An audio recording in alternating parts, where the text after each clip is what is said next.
on politics. And reactions are trailing Peter Obi's 2027 campaign launch after the NDC presidential candidate threw down the gauntlet to all presidential candidates over the weekend, declaring that every candidate must defend their credentials, their records, and subject their vision to open scrutiny, warning that anyone who hides behind power and sends surrogates to speak for them has no business asking Nigerians for their votes. Ayo, Peter Obi knows exactly who he's talking to. And so does Nigeria. The challenge to defend credentials, defend records, and face open scrutiny is a direct shot at President Bola Ahmed Tinubu, who has yet to hold a single open press conference as the 2027 campaign season is now in full swing. And Nigerians are reacting. I'll take one post on X.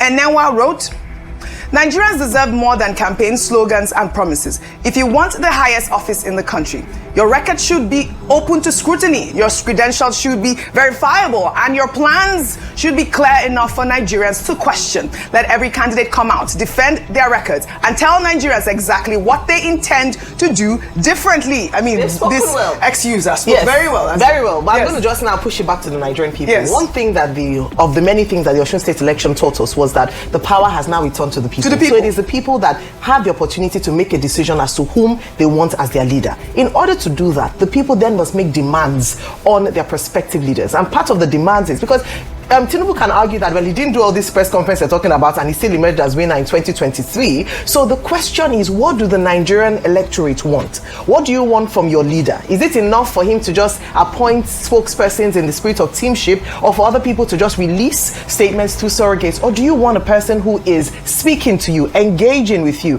And if that's the case, the leaders will comply.